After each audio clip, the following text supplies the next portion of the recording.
chemical properties of alkyl halide. Today we are going to start the chemical properties of aryl halide. ठीक है, alkyl halide में आपकी aryl halide में आपकी कौन कौन सी chemical properties है? First one is nucleophilic substitution reaction with metal, और यहाँ पे एक और आती है electrophilic substitution reaction. ठीक है, तो हम वन बाय वन प्रॉपर्टीज को स्टडी करेंगे. पहली प्रॉपर्टी लेते हैं nucleophilic substitution reaction. Nucleophilic substitution reaction में क्या होगा? आपके एराइल हैलाइड का बेंजीन और यहाँ पे आपका कोई भी एक्स होगा. आप एक्स को रिलीज होगा, आप क्या ऐड कराओगे? वाई. एक न्यूक्लियोफाइल ये लीविंग ग्रुप, दूसरा न्यूक्लियोफाइल इसी की जगह वाई मतलब न्यूक्लियोफाइल. ठीक है, आया और यहाँ पे क्या हो जाएगा? बेंजीन और ये आपका न्यूक्लियोफाइल. तो ये क्या है? Nucleophilic substitution reaction. लेकिन आप यहाँ नोट डाल के लिख सकते हो कि जो आपके एराइल हैलाइड्स है, aryl halides have less reactivity towards nucleophilic substitution reaction. जो आपके एराइल हैलाइड है इनकी क्या है? Less reactivity. एराइल हैलाइड है less reactivity towards nucleophilic substitution reaction. आप पूरा लिखना है, शॉर्ट में लिखिए. ठीक है, क्यों है अभी हम वही रीजन देखेंगे. ठीक है, वन बाय वन. तो आप इतना नोट डाउन कर लीजिए. तो स्टूडेंट्स, पहला रीजन एराइल हैलाइड की लेस रिएक्टिविटी के लिए क्या है? आपका रेजोनेंस. और कल मैंने आपको कहा था आपको एक बार रेजोनेटिंग स्ट्रक्चर्स बना के देखनी है. आई होप सभी ने प्रैक्टिस की होगी. ठीक है, तो देखो क्या क्या रेजोनेटिंग स्ट्रक्चर्स होंगे. ये आपका क्या है? Aryl halide. ठीक है, और यहाँ पे क्या एक्स हैलोजन होंगे, तभी एराइल हैलाइड. और ये तीन उसके लॉन्ग से कुछ भी हो सकता है, chlorine chlorine chlorine bromine iodine. तो देखो रेजोनेंस है, इलेक्ट्रॉन है, कंजुगेशन में पाई बॉन्ड, तो रेजोनेंस में जाएगा ये इलेक्ट्रॉन यहाँ, और ये जो डबल बॉन्ड वाले इलेक्ट्रॉन है ये उठकर इस कार्बन के ऊपर. ठीक है, तो आपका क्या बनेगा? Second structure double bond. X ने इलेक्ट्रॉन रिलीज किए, एक पे अपना यहाँ डबल बॉन्ड बनाया पॉजिटिव, और भाई ये दोनों इलेक्ट्रॉन, इस दो इलेक्ट्रॉन थे, एक इलेक्ट्रॉन तो इसी कार्बन का था, एक इसका था, तो दो इलेक्ट्रॉन पेयर हो गए, लेकिन एक इलेक्ट्रॉन गेन किया है तो नेगेटिव चार्ज. ठीक है, अब क्या होगा? आपका ये बॉन्ड, यहाँ पे बॉन्ड बना है, दो इलेक्ट्रॉन पेयर है. ठीक है, और ये डबल बॉन्ड के इलेक्ट्रॉन उठ के नेक्स्ट कार्बन पे. नेक्स्ट आपका स्ट्रक्चर क्या बनेगा? बेटा बहुत ध्यान से स्ट्रक्चर बनाना है, एग्जाम में काफी बार आते हैं स्ट्रक्चर्स बनाने, और एक proper neat and clean diagram होने चाहिए सभी के. ठीक है, स्ट्रक्चर अच्छे से. तो देखो यहाँ पे अब क्या बन गया? डबल बॉन्ड जो हमने अभी बनाया था, और ये इलेक्ट्रॉन पेयर उठ के आपके कहाँ आ गए? यहाँ पे, और एक मिनट यहाँ ऑलरेडी पहले बॉन्ड था. ठीक है, अब देखो ये उठ के यहाँ पे क्या बना लेगा? बॉन्ड, और ये डबल बॉन्ड वाले इलेक्ट्रॉन उठ के इस कार्बन के ऊपर आ जाएंगे. ठीक है,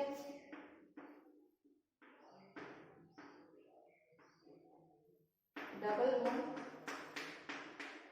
पॉजिटिव आपका यहाँ आ चुका है, यहाँ आ चुका है, और ये इलेक्ट्रॉन पेयर यहाँ. अब ये यहाँ, और ये वापस उठ के इस हैलोजन के पास चले जाएंगे, और आपका क्या बनेगा? बेंजीन. ठीक है, ये एक्स जो पॉजिटिव चार्ज इलेक्ट्रॉन गेन किया वो खत्म हो गया, और आपके यहाँ डबल. ठीक है, तो आप देख रहे हो ये रेजोनेटिंग स्ट्रक्चर्स थी. तो इन रेजोनेटिंग स्ट्रक्चर्स में आपने क्या देखा? इस कार्बन और इस हैलोजन के बीच में कौन सा कैरेक्टर आ गया? डबल बॉन्ड कैरेक्टर आ गया. मींस कार्बन और एक्स हैज सम, देखो कंप्लीट डबल बॉन्ड तो नहीं बोल सकते क्योंकि सिंगल बॉन्ड नहीं है, डबल बॉन्ड भी है. तो मैं सिंगल बॉन्ड से स्ट्रॉन्ग है, डबल बॉन्ड से कम है. ठीक है, तो partial double bond character, single double bond character. CH has some, CH bond has some double bond character. ठीक है, अगर मैं इनकी रेजोनेटिंग स्ट्रक्चर्स बनाऊं तो ये डीलोकलाइज कर रहा है कंप्लीट इलेक्ट्रॉन और आप पहले इतना देखो रेजोनेटिंग स्ट्रक्चर्स में आपको नजर आ रहा है कि डबल बॉन्ड कैरेक्टर आ गया। अब आपको पता है सिंगल बॉन्ड ज्यादा स्ट्रॉन्ग होता है डबल बॉन्ड, ऑब्वियस सी बात है। डबल बॉन्ड एक आप एक स्टिक को तोड़े, दो स्टिक को तोड़ के देखो किसमें दम ज्यादा लगेगा, दो स्टिक में। तो आपको पता है डबल बॉन्ड कंप्लीट तो नहीं लेकिन सिंगल से तो ज्यादा है, तो यहाँ पे क्या होगा, इजीली ब्रेक या नहीं हो गया, इजीली ये रिलीज नहीं कर पाएगा। एक सिंगल बॉन्ड ये लिविंग ग्रुप तोड़ के जाए और एक सिंगल से ज्यादा स्ट्रॉन्ग, तो इसीलिए क्या होती है इनकी लेस टेंडेंसी है। आप बोल सकते हो CH bond in aryl halide है स्ट्रॉन्गर। डबल बॉन्ड कैरेक्टर की वजह से जो CH bond is stronger as compared to alkyl halide, जो आपने RX में देखा, ठीक है। सिमिलरली आप बोल सकते हो विनाइल हैलाइड। विनाइल कौन से थे, जो अल्टरनेट ये इस टाइप के compound CH2 double bond CH C, यहाँ पे कोई भी X CH2, इसके पास ये लोन पेयर है। अगर देखो मैं इसकी रेजोनेटिंग स्ट्रक्चर्स बनाऊं तो कैसे बनेंगी रेजोनेटिंग स्ट्रक्चर्स,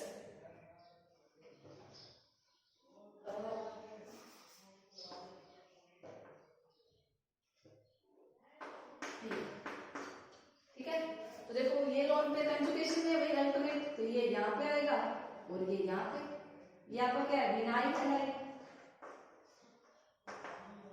तो रेजोनेटिंग स्ट्रक्चर्स क्या बन जाएगी आपके CH2, इसने गेन किया negative charge CH double bond X positive.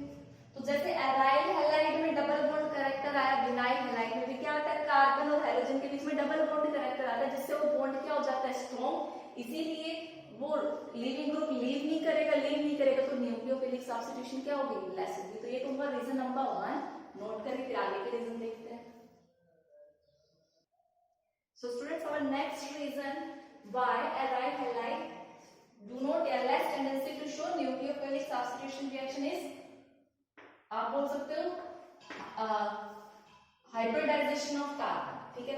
आप देख रहे हो इस वाले कार्बन की यहाँ पे जो हाइड्रोजन के साथ अटैच है उसकी हाइब्रिडाइजेशन क्या होगी, आप अराइल ले लो या फिर विनाइल वाला देख लो। विनाइल वाले में भी क्या आता है, डबल बॉन्ड आता है, वहां पर भी sp2 है, ठीक है। sp2 और यहाँ पे कौन सी हाइब्रिडाइजेशन है आपकी sp3, ठीक है। तो जो sp2 हाइब्रिड ऑर्बिटल है वो क्या होती है, स्मॉल साइज की होती है, small size as compare to sp3। अब जब ये स्मॉल साइज है तो इनका बॉन्ड भी क्या बनेगा, छोटा बनेगा। ये डिस्टेंस, ये वाली जो डिस्टेंस है वो क्या होगी स्मॉल, और इसमें ये वाली जो डिस्टेंस है ये क्या होगी लार्ज होगी। अब छोटी डिस्टेंस है तो क्या ये इजीली लीव करेगा, नहीं करेगा। तो स्मॉलर डिस्टेंस की वजह से अराइल और विनाइल हैलाइड ये वाला बॉन्ड इजीली ब्रेक नहीं करते। sp3 में ये डिस्टेंस जो कार्बन और हाइड्रोजन के बीच में होता है ये क्या होता है, लार्ज होता है। ये डिफरेंस किसकी वजह से, सिर्फ हाइब्रिडाइजेशन की वजह से, ठीक है। अगला रीजन देखते तो बॉन्ड पोलैरिटी, ठीक है। आपको पता है कार्बन ये हाइड्रोजन ज्यादा इलेक्ट्रोनेगेटिव है एज कंपेयर टू कार्बन, तो delta negative delta positive charges तो आएंगे, ठीक है। लेकिन देखो यहाँ पे हाइड्रोजन जो पोलैरिटी है बॉन्ड में CH बॉन्ड में वो कम होती है, इसलिए क्या होती है ज्यादा होती है, ठीक है। इसी वजह से ये पोलैरिटी नहीं होगी तो चार्ज सेपरेशन ज्यादा नहीं होगा, वो लिविंग ग्रुप उतना बेटर नहीं बनेगा, ठीक है। और नेक्स्ट है आपका इलेक्ट्रॉनिक रिपल्शन, ठीक है। आपके जो ये अराइल है बेंजीन रिंग है और ये जो विनाइल है ये क्या है, इलेक्ट्रॉन रिच स्पीशीज है, ऑलरेडी इलेक्ट्रॉन रिच है। इसकी वजह से क्योंकि इनके पास क्या है, पाई बॉन्ड है, पाई इलेक्ट्रॉन्स है, ऑलरेडी इनके अंदर इलेक्ट्रॉन्स हैं और आप एक न्यूक्लियोफाइल डाल रहे हो। न्यूक्लियोफाइल के पास भी क्या होते हैं, इलेक्ट्रॉन होते हैं, और न्यूक्लियोफाइल भी क्या होता है, इलेक्ट्रॉन रिच। उसको तो डेफिशिएंसी चाहिए, न्यूक्लियस लविंग चाहिए, अटैक करने की जहां कमी होगी वहां अटैक करेगा। लेकिन न्यूक्लियोफाइल भी क्या इलेक्ट्रॉन रिच है, इसके पास भी इलेक्ट्रॉन है, तो एक इलेक्ट्रॉन रिच स्पीशीज के ऊपर दूसरी इलेक्ट्रॉन रिच स्पीशीज अटैक क्या कर सकती है, बेंजीन रिंग क्या करेगी, ये जो भी है न्यूक्लियोफाइल आएगा, ये ऑलरेडी इलेक्ट्रॉन रिच है, इसके इलेक्ट्रॉन्स को क्या करेंगे, रिपेल करेंगे, दूर भगा देंगे, तब भी क्या होगा आपका न्यूक्लियोफिलिक सब्स्टिट्यूशन रिएक्शन नहीं होगी। तो आपने कुछ रीजंस देखे जिनके बेसिस पे हमें ये पता लगा कि जो आपके एराइल हैलाइड है इनकी बहुत कम टेंडेंसी, ना के बराबर होती है न्यूक्लियोफिलिक सब्स्टिट्यूशन रिएक्शन शो करने, ठीक है। लेकिन अंडर ड्रास्टिक कंडीशन, लेकिन हम कुछ कंडीशंस ऐसे कर दे लाइक टेम्परेचर, प्रेशर या इलेक्ट्रॉन विड्रॉइंग ग्रुप लगा दे, जिनकी वजह से बेंजीन रिंग क्या शो करने लग जाता है, न्यूक्लियोफिलिक सब्स्टिट्यूशन रिएक्शन। तो नॉर्मल कंडीशन रूम टेम्परेचर पे ये शो नहीं करता है इन रीजंस की वजह से, लेकिन under drastic condition aryl halide can show nucleophilic substitution reaction. अब हम वही देखेंगे, पहला पे कॉपी कर लो। सो स्टूडेंट देखो हम कौन सी कंडीशन से पढ़ेंगे, ड्रास्टिक कंडीशन। तो देखो ये आपका क्या था, क्लोरोबेंजीन, ठीक है। आप NH सल्फेट का NH क्या देगा आपको, OH न्यूक्लियोफाइल देगा, ठीक है। लेकिन टेम्परेचर देखो 623 और एटमो प्रेशर कितना है 300 एटमॉस्फेरिक प्रेशर। रूम टेम्परेचर या कंडीशन रूम नॉर्मल कंडीशंस नहीं है, ठीक है। Drastic condition high temperature pressure है, तो इसकी प्रेजेंस में ये पहले तो क्या बनाएगा, ये ONA बनाएगा, ठीक है। इसकी प्रेजेंस में न्यूक्लियोफाइल तो बाद में देखेंगे OH कैसे बना, आपने पहले ये ONA बनाया, ठीक है। और यहाँ से क्या कर जाएगा, HCl रिमूव कर जाएगा। फिर आप इसमें क्या डालेंगे, HCl डालेंगे, ठीक है। HCl क्या करेगा, यहाँ से NaCl बाहर निकालेगा और यहाँ पे क्या बन जाएगा, OH। तो ये आपका क्या है, फिनोल की प्रिपरेशन है, इंडस्ट्रियल प्रिपरेशन है, और इसको हम किस नाम से जानते हैं, Dow's process. Dow's process industry में ज्यादातर यूज की जाती है, काफी इंपॉर्टेंट है। ये हम अल्कोहल फिनोल ईथर में फिनोल की प्रिपरेशन में यही रिएक्शन सेम देखेंगे वहां पर भी, ठीक है। तो नोट डाउन। स्टूडेंट्स हमने देखा था कि अगर हमें न्यूक्लियोफिलिक सब्स्टिट्यूशन रिएक्शन करानी है तो हमें ड्रास्टिक कंडीशन अप्लाई करनी पड़ेगी, ठीक है। तो हमने पहले डॉस प्रोसेस में टेम्परेचर, हाई टेम्परेचर और प्रेशर अप्लाई किया और फिनॉल में कन्वर्ट किया। सेकेंड चीज आप क्या कर सकते हो, अगर आपको कम ड्रास्टिक कंडीशन लगानी है तो आप बेंजीन पे क्या अटैच कर दो, इलेक्ट्रॉन विड्रॉइंग ग्रुप। जो एराइल हैलाइड है क्या कर दो, इलेक्ट्रॉन विड्रॉइंग ग्रुप। देखो हमने देखा था कि जो ये इलेक्ट्रॉन, ये जो रिंग है ये क्या है, इलेक्ट्रॉन रिच है, तो कोई न्यूक्लियोफाइल क्यों अटैक करेगा। अगर हम एक ऐसी स्पीशीज लगा दे जो इलेक्ट्रॉन बेंजीन से खींच रही हो, तो ये क्या बन जाएगी, इलेक्ट्रॉन डेफिशिएंट, तो कोई न्यूक्लियोफाइल क्या कर लेगा, इजीली अटैक कर देगा, ठीक है। तो देखो, और वो भी कौन सी पोजीशन पे, ये याद रखना at ortho and para position पे होगा, तभी आपका ये इलेक्ट्रॉन विड्रॉइंग ग्रुप काम करेगा, ठीक है। मेटा पोजीशन पे तो ये इलेक्ट्रॉन डेंसिटी खींचेगा ही नहीं, क्यों नहीं खींचेगा, मैंने इसको हटा दो, जो स्टार्टिंग में मैंने क्लोरोबेंजीन की रेजोनेटिव स्ट्रक्चर्स बनाई थी, तो जो इलेक्ट्रॉन डेंसिटी है, जो नेगेटिव चार्ज आया था वो कहाँ आया था, ऑर्थो और पैरा पोजीशन पे। इट मींस जो आपका ये X है, ये इलेक्ट्रॉन डेंसिटी ऑर्थो और पैरा पोजीशन पे बढ़ाता है। जो रेजोनेटिव स्ट्रक्चर्स ऐसे बनाई थी ना अभी इलेक्ट्रॉन करके, तो हमारा एक नेगेटिव चार्ज यहाँ आया था, फिर नेगेटिव चार्ज यहाँ आया था, फिर नेगेटिव चार्ज यहाँ पर आया था। ये जो मेटा पोजीशन है यहाँ पे कोई नेगेटिव चार्ज नहीं, ठीक है। इसीलिए आपका जो इलेक्ट्रॉन विड्रॉइंग ग्रुप तो कहाँ होना चाहिए, आपका ऑर्थो या पैरा। तो देखो मैं अगर ये NO2 नहीं था और आप डॉस प्रोसेस करा रहे थे तो 673 टेम्परेचर ले रहे, तो प्रेशर भी 300 ले रहे, लेकिन आपने एक इलेक्ट्रॉन विड्रॉइंग ग्रुप लगा दिया। देखो है तो भाई NaOH से, लेकिन अब टेम्परेचर कितना हो गया, 443 केल्विन, ठीक है। और आपका Cl की जगह, और second condition HCl, first condition NaOH, second क्या थी HCl, तो यहाँ पर इसमें कन्वर्ट हो गया, यहाँ पे OH। इसका नेम क्या होगा, 1 2 3 4 पे क्या है, नाइट्रो, तो 4 नाइट्रो, और उस पूरे को क्या बोलते हैं, फिनोल। और ये क्या है, 1 क्लोरो 4 नाइट्रो बेंजीन। अब देखो आपकी ये ऑर्थो पोजीशन, ये पहला ऑर्थो पे NO2 ग्रुप लगा दिया, पैरा पे, लेकिन देखो दो इलेक्ट्रॉन विड्रॉइंग है, ये इसको और इलेक्ट्रॉन डेफिशिएंट बना रही है, यहाँ से वो इजीली लीव करेगा। अब देखो यहाँ पे टेम्परेचर 443 था, दो इलेक्ट्रॉन विड्रॉइंग ग्रुप लगने के बाद टेम्परेचर कितना हो गया है, 368 और कम हो गया, ठीक है। मींस ये इजीली कम टेम्परेचर पे भी रिएक्शन हो जाएगी, ठीक है। और थर्ड रिएक्शन आप देखो, ये जो है ये तो इतनी फास्ट होती है, इसको NaH वगैरह की जरूरत नहीं है, ये सिंपली आपका H2O की प्रेजेंस में 323 केल्विन पर ही हो जाती है। ये इतना रिएक्टिव बना देते हैं NO2 group towards nucleophilic substitution reaction, ठीक है। अब हम देखेंगे कि ये मैकेनिज्म कैसे, ये रिएक्शन हुई कैसे, ऑर्थो और पैरा वाले ही क्यों हुए। अगर मैं NO2 मेटा पे लगाती तो क्या कम कंडीशंस चाहिए थी, या ये न्यूक्लियोफिलिक सब्स्टिट्यूशन को फैसिलिटेट करता है नहीं, पहले आप इसको नोट डाउन कर लीजिए। सो स्टूडेंट देखो हम अपना मैकेनिज्म देख रहे पैरा पोजीशन का। तो आपका क्लोरोबेंजीन था, NH आपने लिया था तो OH न्यूक्लियोफाइल था। ये न्यूक्लियोफाइल क्या करेगा, अटैक करेगा कहाँ पे, इस कार्बन पे। देखो इसने यहाँ अटैक किया, ये इलेक्ट्रॉन पेयर उठ के कहाँ है, इस कार्बन पे है, ठीक है। तो आपका स्ट्रक्चर देखो ये प्रोसेस स्लो है, तो कौन कौन से रेजोनेटिव स्ट्रक्चर्स बनेंगे वो मैं बता रही हूँ आपको।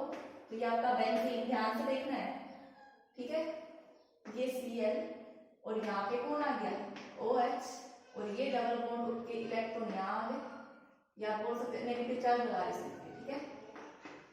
और ये आपका एक डबल बॉन्ड, ठीक है। और यहाँ पे क्या अटैच था आपका NO2 group and O negative double bond O, ठीक है। तो ये आपका, और इसके ऊपर कैसा चार्ज था, पॉजिटिव, तभी NO2 न्यूट्रल में N पे पॉजिटिव चार्ज आता है और O पे नेगेटिव। तो आप इसको यहाँ पे ऐसे सिंपली बना सकते, ठीक है। नेक्स्ट स्ट्रक्चर क्या होगी, ये इलेक्ट्रॉन पेयर उठ के यहाँ आ जाए, यहाँ बॉन्ड बना ले, और ये उठ के इस कार्बन पे चले जाए, है ना। तो देखो सेकेंड रेजोनेटिव स्ट्रक्चर आपकी बेटा बहुत इंपॉर्टेंट है, ये सभी को आना चाहिए, इसीलिए मैं थोड़ा स्लो बता रही हूँ, ध्यान से देखना। तो ये डबल बॉन्ड यहाँ आ गया और ये दोनों इलेक्ट्रॉन उठ के इस कार्बन पे आ गए, तो इस कार्बन पे नेगेटिव चार्ज और इस नाइट्रोजन पर पॉजिटिव, यहाँ डबल बॉन्ड और यहाँ नेगेटिव। अब देखो यहाँ पे पॉजिटिव, यहाँ इलेक्ट्रॉन है, ये नाइट्रोजन में भी तो जा सकता है, यहाँ electron alternate single double bond पे, तो ये इलेक्ट्रॉन यहाँ पे डबल बॉन्ड बना है और ये डबल बॉन्ड उठ के यहाँ पर आ गया, ठीक है। तो देखो नेक्स्ट स्ट्रक्चर क्या बनी,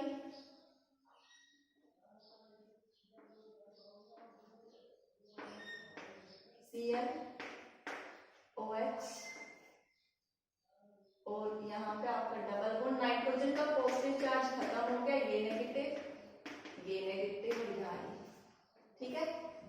और अब देखो अब रेजोनेटिव स्ट्रक्चर में जाएगा तो ये वापस यहाँ डबल बॉन्ड, ये डबल बॉन्ड उठ के कहाँ जाएगा, यहाँ, और ये डबल बॉन्ड उठ के नेक्स्ट कार्बन पे, ठीक है। तो आपका नेक्स्ट स्ट्रक्चर क्या बना,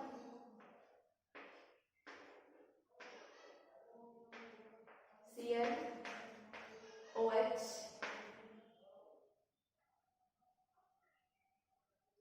यहाँ पे बॉन्ड, और अब डबल बॉन्ड कहाँ बन गया, यहाँ पे आपके इलेक्ट्रॉन आ गए, ये N, ये यहाँ से इलेक्ट्रॉन, देखो यहाँ से आए डबल बॉन्ड, यहाँ से इलेक्ट्रॉन चले गए तो वापस इसके पास पॉजिटिव चार्ज आ गया, ये O नेगेटिव, अब ये इलेक्ट्रॉन के यहाँ आ गए, ठीक है।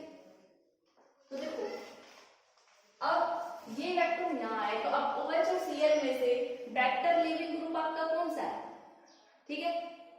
चलो ये अपने डबल बॉन्ड नहीं बना, इनका देखो यहाँ पे आएगा, तो रेजोनेटिव स्ट्रक्चर, ये जो इलेक्ट्रॉन थे इनका मैं रिजल्टेंट हाइब्रिड स्ट्रक्चर बनाऊं, तो आपका क्या बनेगा कि देखो यहाँ जो मैं बता रही हूँ, यहाँ पे इलेक्ट्रॉन डेंसिटी क्या है, यहाँ पे आपके सिंगल डबल बॉन्ड कैरेक्टर आ रहा है, ये नेगेटिव, ये आपका Cl, ये OH, और यहाँ पे भी आपका डबल बॉन्ड सिंगल बॉन्ड आया था, ये नाइट्रोजन पे भी आप, ये नाइट्रोजन यहाँ था, यहाँ ऑक्सीजन यहाँ पे भी, और O नेगेटिव।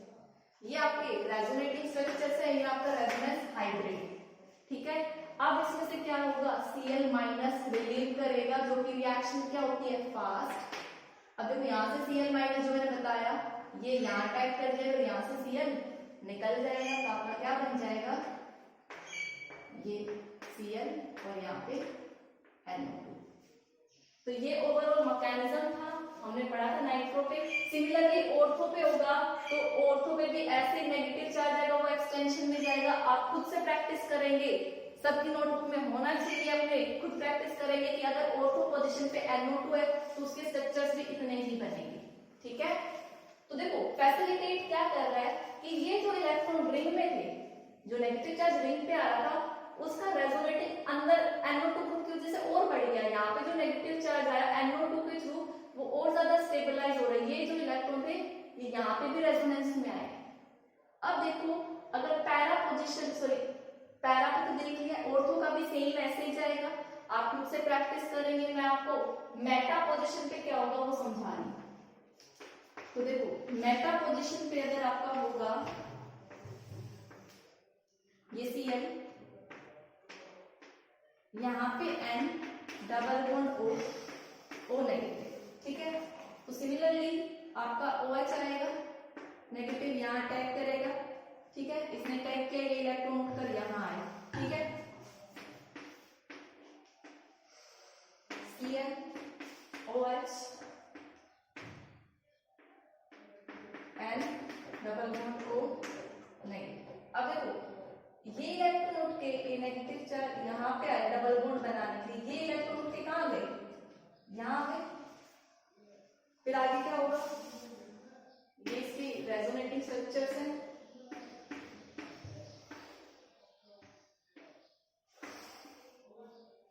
यहाँ पे बॉन्ड आ गया, यहाँ N double bond O negative, Cl OH negative, ये यहाँ और ये यहाँ।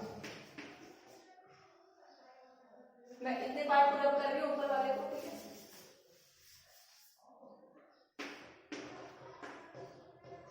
ये नेगेटिव चार्ज यहाँ Cl OH यहाँ डबल, और ये आपका N double bond O negative, ये वापस से यहाँ आएगा और Cl निकल जाएगा। अब जरा देखो इसकी रेजोनेटिंग स्ट्रक्चर कंपेयर करो एक बार मेटा वाले को। देखो इनकी रेजोनेटिंग स्ट्रक्चर में जो इलेक्ट्रॉन पेयर थे ये डीलोकलाइजेशन में रेजोनेंस में NO2 ग्रुप पे भी थे, लेकिन यहाँ पे जब आप ये मेटा पोजीशन पे इस कार्बन पे तो कोई आपका नेगेटिव चार्ज इलेक्ट्रॉन पेयर आएगा, लेकिन यहाँ पे जहाँ पे NO2 अटैच्ड है, सिमिलरली इसके ऊपर नेगेटिव चार्ज है और फर्दर किसमें गया रेजोनेंस में, और यहाँ पे इस कार्बन पे डीलोकलाइजेशन के थ्रू इस पर कोई कार्बन एनायन कार्बन नेगेटिव बना ही नहीं, तो डीलोकलाइजेशन में कैसे जाएगा। तो इसने मतलब ये हेल्प नहीं करेगा मेटा पोजीशन में टुवर्ड्स न्यूक्लियोफिलिक सब्स्टिट्यूशन रिएक्शन। तो आप लिख सकते हो इन प्रेजेंस ऑफ NO2 कहां पर हो, एट पैरा पे या फिर ऑर्थो पे, ऑर्थो पे भी ऐसे ही जाएगा, आप करके देखना, ठीक है। In presence of NO2 group at ortho and para position वो क्या करेगा, इलेक्ट्रॉन डेंसिटी अपनी तरफ खींचेगा। देखो इसी में नेगेटिव चार्ज जा रहा है, इलेक्ट्रॉन डेंसिटी को क्या कर दिया, बेंजीन को डिक्रीज कर दिया, which facilitates the nucleophilic substitution reaction. But at meta position, अगर ये मेटा पोजीशन पे है NO2 ग्रुप जो है वो do not stabilise, NO2 group stabilise ही नहीं कर रहा है नेगेटिव चार्ज को, ठीक है। इसीलिए वो क्या करता है NO2 ग्रुप्स पे जो there is no effect on reactivity पे NO2 एट मेटा पोजीशन कोई इफेक्ट नहीं डालता है। वेरी इंपॉर्टेंट क्वेश्चन है, एग्जाम में आता है, नोट डाउन। स्टूडेंट्स अब देखते हैं electrophilic substitution of aryl halide, और ये सारे रिएक्शन आप क्लास 11 में करके आए हो, आपने मैकेनिज्म भी डिटेल में पढ़ा है, ठीक है। ये electrophilic substitution reaction that means electrophile क्या होता है, इलेक्ट्रॉन लविंग स्पीशीज। मींस जो इलेक्ट्रॉन डेफिशिएंट स्पीशीज होंगी वो बेंजीन रिंग पे क्या करेंगी, सब्स्टिट्यूट कर सकते हैं, बेंजीन रिंग क्या इलेक्ट्रॉन रिच है, तो ऐसे आप ये सारे रिएक्शन करा सकते हैं। ये सभी एग्जांपल है किसका, इलेक्ट्रोफिलिक सब्स्टिट्यूशन रिएक्शन। देखो पहला हैलोजिनेशन करा रहे हो तो आप ये क्या किया आपने, एराइल हैलाइड, ठीक है। आप सपोज तो Cl2 ऐड करा रहे हो, क्लोरीनेशन करा रहे हो, इसके लिए आपको क्या चाहिए, एक लैविश एसिडिक प्रेजेंस चाहिए जो इलेक्ट्रोफाइल जनरेट करने में हेल्प करता है। तो आपने एनहाइड्राइड, ठीक है, FeCl3 ले लिया, तो इसकी प्रेजेंस में जो Cl है, देखो यहाँ से जो इससे और इससे कौन सा इलेक्ट्रोफाइल जनरेट होगा, Cl पॉजिटिव, और इसके रेजोनेटिंग स्ट्रक्चर्स में देखा था ये ऑर्थो पे और पैरा पोजीशन पे क्या करता है, इलेक्ट्रॉन डेंसिटी को बढ़ाता है, नेगेटिव चार्जेस आते हैं। तो ये कहां से कहां अटैक करेगा, एट ऑर्थो एंड पैरा। तो यहाँ पे Cl, तो एक Cl यहाँ पे आ जाएगा, मींस ये ऑर्थो भी बनाएगा और ये पैरा भी बनाएगा, और पैरा वाला क्या होगा, ज्यादा स्टेबल होगा, मेजर प्रोडक्ट होगा, ठीक है। आपको नेक्स्ट क्या कराना है, नाइट्रेशन कराना है। तो आप नाइट्रेटिंग मिक्सचर यूज करोगे। आप एराइल हैलाइड लेकर आए, नाइट्रेटिंग मिक्सचर क्या होता है, HNO3 और H2SO4 के, भाई नाइट्रेशन कराओगे लेकिन किसकी प्रेजेंस में, H2SO4 की प्रेजेंस में, तो यहाँ पे कौन सा ग्रुप लग जाएगा आपका, NO2 ग्रुप, तो यहाँ पे Cl ऑर्थो पैरा पे मोनो, ठीक है। फिर सल्फोनेशन के लिए आप क्या करोगे, direct concentrated sulphuric acid add करोगे, ये आपका Cl, और यहाँ पे क्या लेकर आ गए, H2SO4, वो भी कौन सा, कंसंट्रेटेड, तो यहाँ पे क्या लग जाएगा, ये इलेक्ट्रोफाइल जनरेट करेगा HSO3 पॉजिटिव, तो यहाँ पे Cl SO3H at ortho position and Cl SO3H at para position, ठीक है। नेक्स्ट है हमारे फ्रीडल-क्राफ्ट एल्काइलेशन और असाइलेशन, इसके लिए मैं ऊपर वाले रिएक्शंस रब कर रही हूं, पहले आप इनको नोट कर लीजिए। स्टूडेंट्स अब हम देखते हैं फ्रीडल-क्राफ्ट एल्काइलेशन और असाइलेशन, ये भी आप सबने पढ़ा था, ये आप क्या लाए, एराइल हैलाइड Cl, और एल्काइलेशन के लिए आप क्या आएगा, सब्स्टिट्यूट करेगा एल्काइल ग्रुप, आप एल्काइल क्लोराइड लाएंगे CH3Cl, किसकी प्रेजेंस में, एनहाइड्रस AlCl3 ले लो या FeCl3 ले लो, और यहाँ पे क्या कर जाएगा, ये CH3 ग्रुप सब्स्टिट्यूट कर जाएगा at ortho and para position, तो ये बेंजीन, यहाँ पे CH3, इसको हम क्या बोलेंगे, Friedel-Crafts alkylation, alkyl group attack किया है CH3, और असाइलेशन में क्या होगा, असाइल ग्रुप अटैक करेगा, ठीक है। असाइल ग्रुप क्या होता है, CO CH3 CO Cl, ये आपका Cl, यहाँ पे क्या लाओगे CH3 CO Cl, ठीक है। असाइल ग्रुप ये है CH3 CO, ये अटैक करेगा H ortho and para, C double bond O CH3 plus, तो इसको हम क्या बोलेंगे, फ्रीडल-क्राफ्ट असाइलेशन। तो आपका होमवर्क ये है, वैसे तो क्लास 11 का था, ये इसमें कन्वर्ट कैसे हुआ, इसका मैकेनिज्म क्या है, वो आप प्रैक्टिस करेंगे, ठीक है। अब हम मूव करते हैं reaction of aryl halide with metals.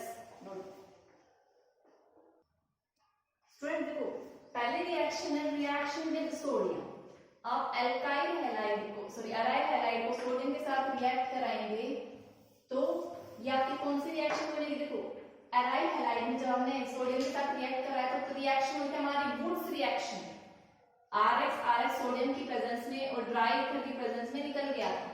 यहाँ पे होगी फिटिक रिएक्शन, जब दो एराइल हैलाइड सोडियम के साथ रिएक्ट करे तो यहाँ से क्या निकल जाएगा, 2 NaBr, और आपका 2 फिनाइल रिंग, ये क्या बन गया, बाइफिनाइल, इसको हम क्या बोलेंगे, बाइफिनाइल, ये जो प्रोडक्ट बना है, इस रिएक्शन को हम बोलते हैं फिटिक रिएक्शन, ठीक है।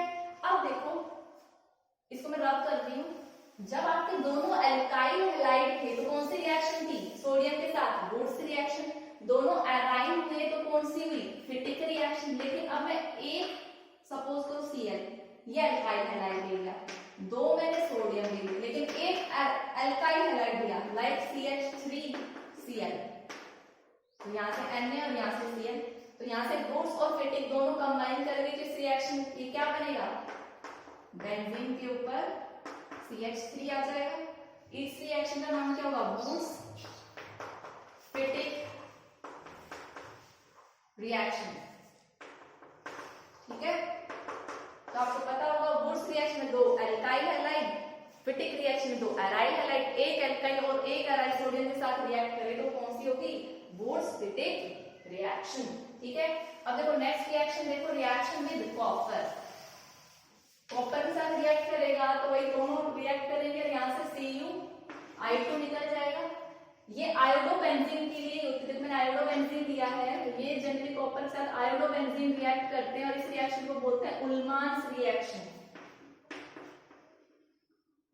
उल्मान्स रिएक्शन, ठीक है। और नेक्स्ट है हमारी कौन सी, reaction with magnesium, aryl halide आप रिएक्ट करोगे तो आपका RLGX, आपने पढ़ा था ये क्या है, ग्रिग्नार्ड रिएजेंट है, आपने एराइल हैलाइड को भी मैग्नीशियम के साथ रिएक्ट कराया था तो क्या बना था, ग्रिग्नार्ड रिएजेंट, ठीक है। तो आपके जो ब्रोमो है और जो आयोडोबेंजीन होंगे वो तो ड्राई ईथर की प्रेजेंस में हो जाएगा। लेकिन आपने वो रिएक्शन लिखी है, लेकिन यहाँ पे क्या होता, सपोज करो क्लोरीन होता, क्लोरोबेंजीन होता, तो क्लोरोबेंजीन के लिए ड्राई ईथर नहीं, क्या चाहिए, THL सॉल्वेंट चाहिए, तो यहाँ पे क्या बन जाएगा, MgCl। तो बस आपको क्लोरोबेंजीन के लिए कंडीशन याद रखनी है, ठीक है।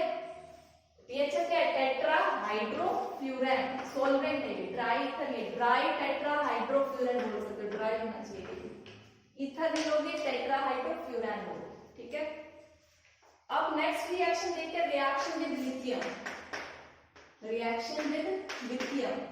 तो आपका बेंजीन है, क्लोरोबेंजीन ले लो, लिथियम के साथ रिएक्ट कराओगे, या ब्रोमोबेंजीन ले लो, ठीक है, रिएक्ट कराओगे तो क्या बन जाएगा, 2 Li लोगे, यहां से Li और एक Li दिया, निकल जाएगा, ठीक है। तो ये थी आपकी रिएक्शन विद मेटल, ठीक है। तो यहाँ पे ये आपकी केमिकल प्रॉपर्टीज एराइल हैलाइड की खत्म होती है। अब एक रिएक्शन इनके अलावा और देख सकते हो, रिडक्शन रिएक्शन, ठीक है।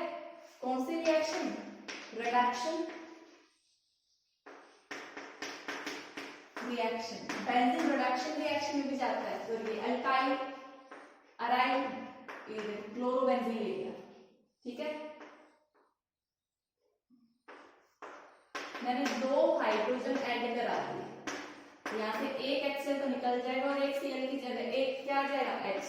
तो क्लोरोबेंजीन कन्वर्ट हो गया किसमें, बेंजीन में, और एक यहाँ से क्या निकल गया, HCl। ये कौन सी रिएक्शन है, reduction reaction, note down. Students अब हमारे चैप्टर एंडिंग पे, ठीक है। लास्ट टॉपिक बचता है पॉली हैलोजन कंपाउंड। देखो पॉली वर्ड का मतलब तो जानते हो मैंने, हैलोजन मतलब आपके हैलोजन ग्रुप फैमिली। तो क्या बोलोगे, क्या होते हैं poly halogen compound, the compound containing more than 1 halogen, जिसमें एक से ज्यादा हैलोजन प्रेजेंट है, वो क्या होंगे, आपके पॉली हैलोजन कंपाउंड्स होंगे। इनके यूजेस भी काफी है, और ये हम पे इफेक्ट भी काफी डालते हैं, हम 1 बाय 1 वही डिस्कस करने वाले, किसके क्या यूज है, क्या इफेक्ट पड़ता है। तो सबसे पहला ले रहे हैं डाइक्लोरोमीथेन, CH2Cl2 क्या है, डाइक्लोरोमीथेन, 2 क्लोरो है, एक कार्बन है तो मिथ, और सारे सिंगल बॉन्ड है तो एन, ठीक है। यूजेस देखोगे तो ये यूज किया जाता है, जो पेंट रिमूवर होते हैं उनको बनाने में जो सॉल्वेंट यूज किया जाता है, उसमें एज ए सॉल्वेंट का काम करता है। ये मेटल की क्लीनिंग और उनको फिनिशिंग देने के लिए सॉल्वेंट की तरह काम करता है। लेकिन इसका साइकोलॉजिकल इफेक्ट देखोगे, ठीक है, तो ये हमारे डायरेक्ट इफेक्ट डालता है हमारे सेंट्रल नर्वस सिस्टम पे, ठीक है। और अगर इसकी एयर के अंदर लो लेवल रहा, ज्यादा नहीं, लो हो तो स्लाइटली आपको हियरिंग और विजन में थोड़ी बहुत प्रॉब्लम होगी, लेकिन अगर हाई लेवल पे हुआ तो डिजीनेस, नोजिया वगैरह हो सकता है, ठीक है। और अगर ये तो बात थी एयर के अंदर लो अमाउंट में और हाई अमाउंट में, लेकिन अगर डायरेक्ट कॉन्टैक्ट में आ जाए तो आपकी स्किन बर्न करने लग जाएगी और स्किन में थोड़ी बहुत रेडनेस भी आ जाएगी, ठीक है, इंटेंस बर्निंग होती है। और अगर आई के कांटेक्ट में आ गया तो आपका कोर्निया भी ये डैमेज कर सकता है, ठीक है। तो ये था आपका पहला poly halogen compound, that is dichloromethane, note down. Students next compound की बात करें तो हम बात करते हैं CHCl3, ट्राइक्लोरोमीथेन, जिसको हम क्या बोलते हैं, क्लोरोफॉर्म बोलते हैं, ठीक है। जिसको आप क्या बोलते हो, जिसको आप स्मेल करके बेहोश हो जाते हैं, अनकॉन्शियस हो जाते हो, ठीक है। अब क्लोरोफॉर्म की पहली बात, ये क्या करता है, ये इजीली एयर की प्रेजेंस में ऑक्सीडाइज हो जाता है।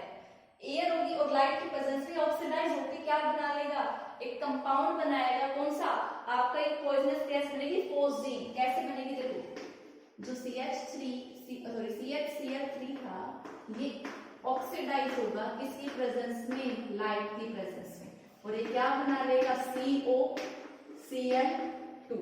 ये आपकी कौन सी गैस है, फोस्जीन। ये हमने पी ग्रुप में पढ़ा था, एक बार सुना था आपने, फोस्जीन गैस। तो ये देखो प्रिपरेशन रही आपकी फोस्जीन गैस की, और ये क्या होती है, पॉइजनस होती है, ठीक है।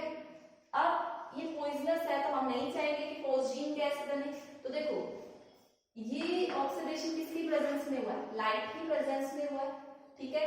तो हम, और एक ही ऑक्सीजन, तो हम ऑक्सीजन और लाइट की सप्लाई कट कर दें तो ये फोस्जीन गैस नहीं बनेगी, या बन भी गई। देखो पहली बात तो आप क्लोरोफॉर्म को इसीलिए किसमें स्टोर करते हो, डार्क वो कलर बोटल्स में स्टोर करते हैं, स्टोर्ड इन डार्क कलर बोतल ताकि लाइट की सप्लाई ना हो।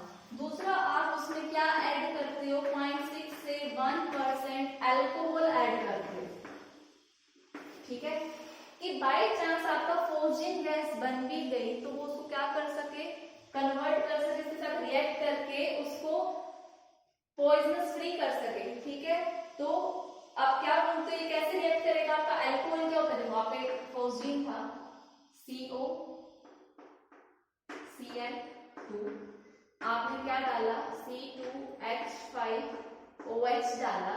ठीक है, तो अब बोलो यहाँ से क्या बना लेगा ये, C double bond O C2H5O C2H5, तो ये आपकी फोजिंग क्या कर जाएगी, आपकी डिकम्पोज कर जाएगी। ठीक है, तो आप जिस बोतल में स्टोर करते हैं उसमें अल्कोहल के अमाउंट डाल करके वो कैसी होनी चाहिए, डार्क कलर बोतल होनी चाहिए ताकि आपकी लाइट की सप्लाई ना हो।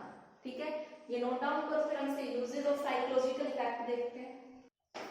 तो स्टूडेंट्स, इसके देखो यूजेस क्या क्या है, ये सॉल्वेंट की तरह काम करता है क्योंकि रेजिन्स, रबर, फैट्स और ऑयल के लिए, और दूसरा एक प्रोडक्शन ऑफ फ्रेयॉन्स, फ्रेयॉन्स बनाने में काम आता है। फ्रेयॉन्स क्या होते हैं, आपके कूलिंग एजेंट होते हैं, रेफ्रिजरेटर, एसी वगैरह में यूज किया जाता है, तो उनकी प्रिपरेशन के लिए ये अब हम इसके आगे पढ़ने वाले व्हाट आर फ्रेयॉन्स। ठीक है, तो फ्रेयॉन्स की प्रोडक्शन के लिए क्लोरोफॉर्म का यूज होता है।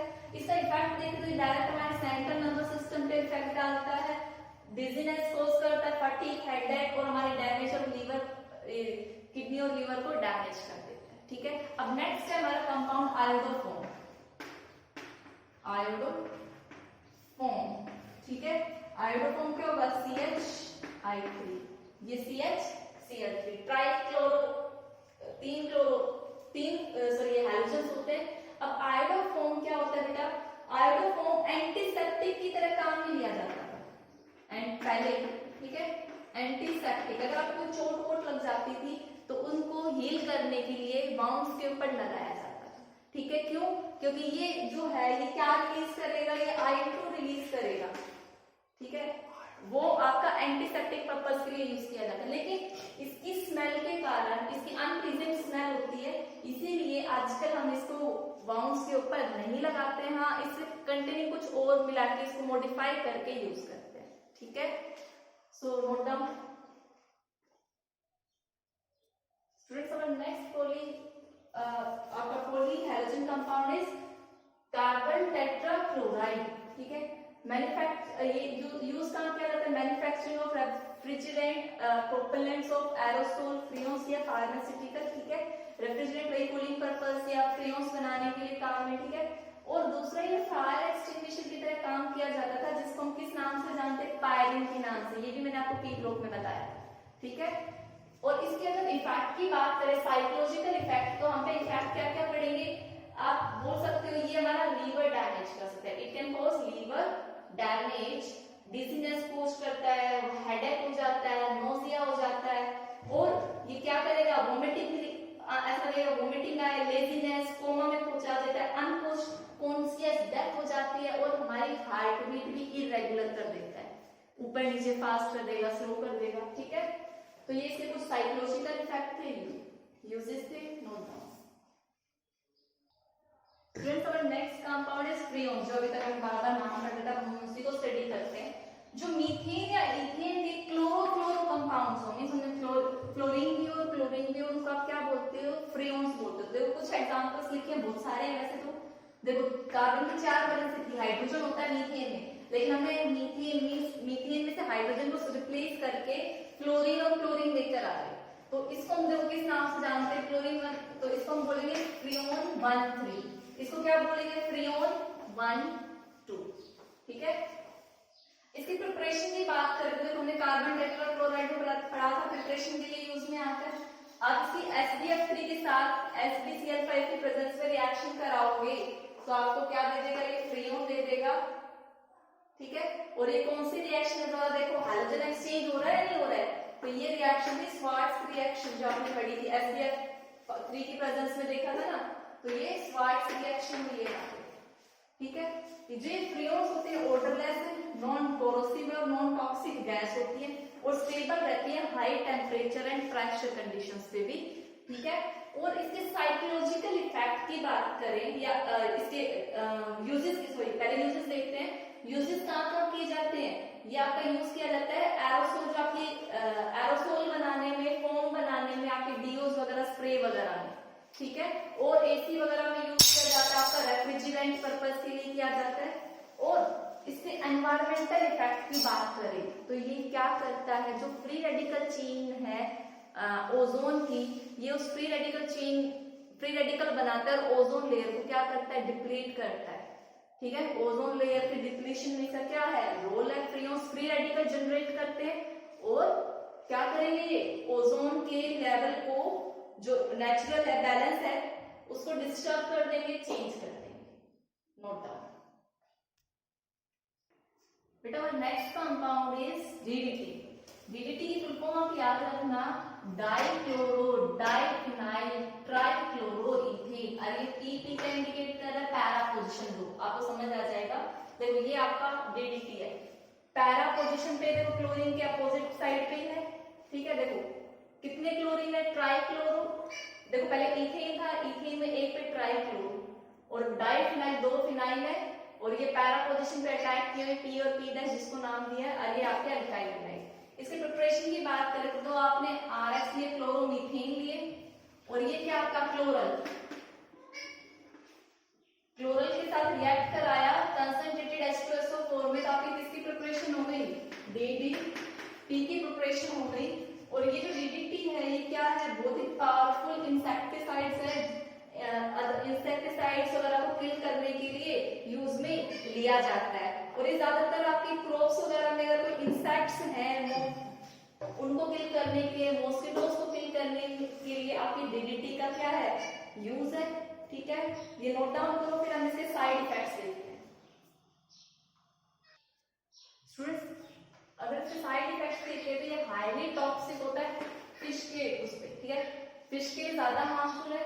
ये not completely biodegradable, completely decompose नहीं होता, तो आप नॉन बायोडिग्रेडेबल बोल सकते हो। ये क्या करता है, स्टोर और डिपोजिट हो जाता है फैटी टिश्यूज के अंदर, इसीलिए ये एनिमल्स के रिप्रोडक्टिव सिस्टम को अफेक्ट करता है, ठीक है। इसीलिए इसको क्या कर दिया गया, बैन कर दिया गया, और इसकी जगह कोई और इंसेक्टिसाइड्स यूज किए गए। तो आप अनदर इंसेक्टिसाइड्स का नाम बोल सकते हो, BHC यूज किया गया, जिसका फॉर्मूला क्या है, DDT को हमें रिप्लेस करना पड़ा क्योंकि इसके साइड इफेक्ट्स ज्यादा थे, तो हमें कोई और लाना पड़ा, जो हम क्या लेते हैं, BHC, जिसका फॉर्मूला क्या है, C6H6Cl6। तो स्टूडेंट्स हमारा चैप्टर यहाँ पर खत्म होता है, ठीक है। ये हमारे लास्ट टॉपिक था। अब आपको क्या करने, नेम प्रैक्टिस करनी, जितने रिएक्शंस हो चुके, जितने आपके कन्वर्जन्स है। देखो ऑर्गेनिक केमिस्ट्री में नेमिंग पार्ट, कन्वर्जन पार्ट बहुत इंपॉर्टेंट है। आपको जितने कन्वर्जन्स हो सके उतने कन्वर्जन्स की प्रैक्टिस करनी है, और जितनी इस चैप्टर में नेम रिएक्शंस आई है वो आप एक साथ एक फर्दर आप नोटबुक बना लो, कुछ भी बना लो, चैप्टर के एंडिंग में एक साथ कंप्लीट नेम रिएक्शन आपको लिखनी है, ठीक है। आपको एनसीईआरटी क्वेश्चंस की प्रैक्टिस करनी है जितने हो सके, नेम रिएक्शंस की प्रैक्टिस करनी है, कन्वर्जन्स करने हैं, ठीक है। तो इतना अगर जितना मैंने आपको कराया तो आपको कहीं पर कोई दिक्कत नहीं आएगी, तो आप इन सब की प्रैक्टिस करते रहिएगा। That's all for today's lecture. Thank you and have a